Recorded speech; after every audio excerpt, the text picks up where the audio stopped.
મોરબીના રવાપર ગામના જે ફરિયાદી જે છે તેઓએ 25/12/2025ના રોજ પોલીસ સ્ટેશનનો સંપર્ક કરેલો હતો, જેમાં તેઓ આજે હની ટ્રેપિંગના ગુના બાબતે થોડું ગુનો નોંધાવો કે કેમ ફરિયાદ આપવી કે કેમ એ બાબતે થોડા અસમંજસમાં હતા. ત્યારબાદ પોલીસે તેઓને વિશ્વાસમાં લઈ ફરિયાદ આપવાનું કહેતા આ આખું જે પ્રકરણ છે તેનું પોલીસને વિગતવાર વર્ણન કર્યું, જેમાં જે ફરિયાદીની વાડીએ એક પાંચાભાઈ કોળી કરીને જે આપણા આરોપી છે આ ફરિયાદમાં, તેઓ છેલ્લા 15 વર્ષથી ફરિયાદીના સંપર્કમાં હતા. અવારનવાર તેઓના ઘરે આવવા જવાનું રહેતું, થોડું મજૂરી કામ અને ડ્રાઇવિંગનું પણ કામ કરતા હતા. તો આ પાંચાભાઈ કોળીને ફરિયાદીએ મજૂરની જરૂર હોય એવી વાત કરી હતી કે કોઈ મજૂર હોય ગામમાં તો આપણે વાડીએ મજૂરની જરૂર છે.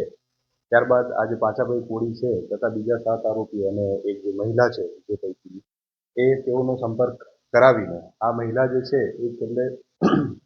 7/11થી 7/11, 8/11, 9/11 આ બધી તારીખોએ વારંવાર આ જે ફરિયાદી છે તેઓની સાથે ટેલિફોનિક વાત પણ કરી, સંપર્કમાં પણ આવ્યા અને ત્યારબાદ એકચ્યુઅલ જે બનાવ છે એ 11/12/11 ડિસેમ્બરના રોજ બપોરના અરસામાં આજે ખુશીબેન, જેમનું નામ આપણે ફરિયાદમાં લીધું છે, અસલ નામ હજી જાણી શકાયું નથી,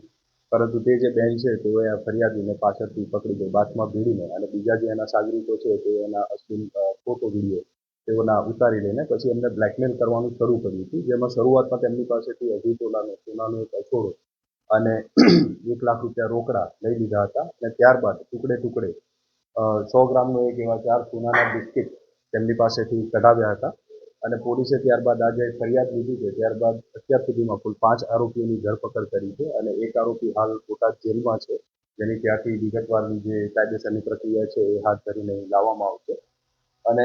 આ તમામ આરોપીઓને પોલીસે કોર્ટમાં રજૂ કરી 3 દિવસના રિમાન્ડ મંજૂર કર્યા છે.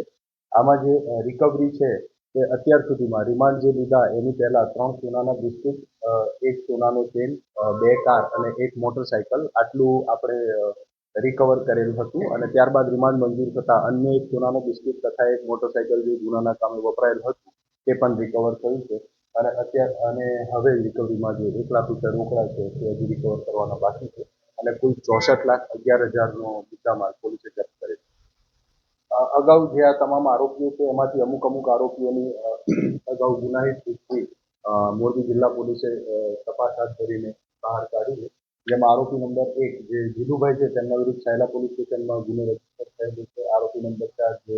પાંચાભાઈ કોળી છે તેમના વિરુદ્ધ વાંકાનેર પોલીસ સ્ટેશનમાં, આરોપી નંબર 5 દેવાંગભાઈ વેલાણી છે તેમના વિરુદ્ધ ધોરાડા પોલીસ સ્ટેશનમાં આવી રીતે અને આ જે મહિલા છે તેના વિરુદ્ધ અગાઉ જસદણ પોલીસ સ્ટેશનમાં હની ટ્રેપિંગનો ગુનો દાખલ થયેલ છે. એટલે તમામ આરોપીઓનો ગુનાહિત ઇતિહાસ છે. જી, આ જે તમામ આરોપીઓ છે એ આ પાંચાભાઈ જે કોળી છે તેમના બધા ઓળખાણમાં હોય એ રીતે એકબીજાના સંપર્કમાં હોય એ રીતે આખું મેળાપીપણું કરીને આ ગુનો આચર્યો. હવે જે પકડવામાં બાકી છે એમાં મનીષભાઈ ગારિયા જે બોટાદના છે તેમને પકડવાના બાકી છે અને જે રમેશભાઈ હાડગડા જે બોટાદના છે પણ તે હાલ બીજા ગુનાના કામે જેલમાં જ છે ત્યાં, તેઓને અહીંયા પ્રક્રિયા હાથ ધરીને કાયદેસરની પ્રક્રિયા હાથ ધરીને લાવવામાં આવશે તથા જે આ મહિલા છે જેમનું નામ અત્યારે ફરિયાદમાં ખુશીબેન નોંધવામાં આવ્યું છે તે મહિલાને અટક કરવાના બાકી છે, તેમની શોધખોળ ચાલુ છે.